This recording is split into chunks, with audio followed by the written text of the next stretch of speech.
வேலூர் மாவட்டத்தில் ஜொமேட்டோ ஊழியர் மீது சாலையில் சென்ற 2 பேர் சுயநினைவு இழக்கும் வரை கொடூரமாக தாக்கியிருக்கிறார்கள். இளைஞர் நடந்தது என்ன?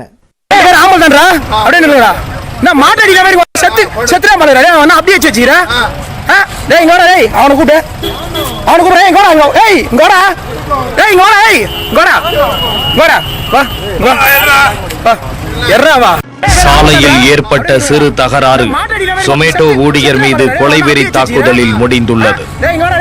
கொடூர தாக்குதல் நடத்தும் அளவுக்கு நடந்த மோதல் பின்னணி என்ன?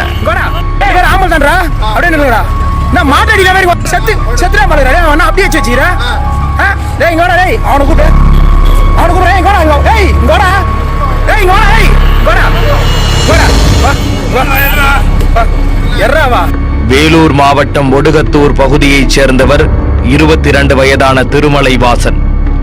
இவர் வேலூர் மாநகர பகுதியில் ஜொமேட்டோ நிறுவனத்தில் உணவு டெலிவரி செய்யும் வேலை செய்து வருகிறார்.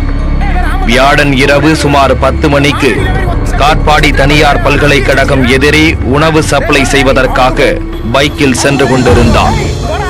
அப்போது பின்னால் வந்த 3 பேர் அவரது பைக் மீது மோதி உள்ளனர்.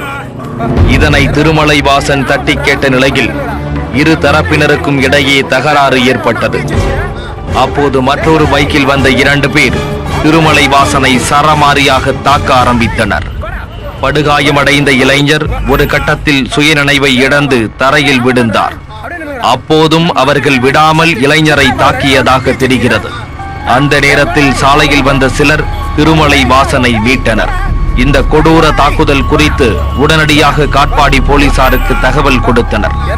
சம்பவ இடத்திற்கு வந்த போலீசார் உயிருக்கு ஆபத்தான நிலையில் இருந்த திருமலை வாசனை மீட்டு வேலூர் அடுக்கம்பாறை அரசு மருத்துவமனையில் சேர்த்தனர். அங்கு அவருக்கு தீவிர சிகிச்சை அளிக்கப்பட்டு வருகிறது. இந்நிலையில் இளைஞர் மயக்கமடைந்து விழுந்து கிடக்கும் காட்சிகள் சமூக வலைதளங்களில் வைரலாகி வருகிறது. தாக்குதல் சம்பவம் தொடர்பாக காட்பாடியைச் சேர்ந்த பார்த்திபன் என்பவரை கைது செய்து போலீசார் விசாரித்து வருகின்றனர்.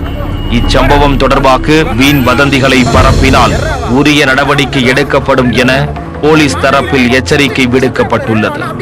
ஜொமேட்டோ ஊழியர் மீது கொடூர தாக்குதல் நடத்தப்பட்ட சம்பவம் அப்பகுதியில் பெரும் பரபரப்பை ஏற்படுத்தியுள்ளது. திருப்பூரில் தமிழக இளைஞர்கள் மீது வடமாநில தொழில்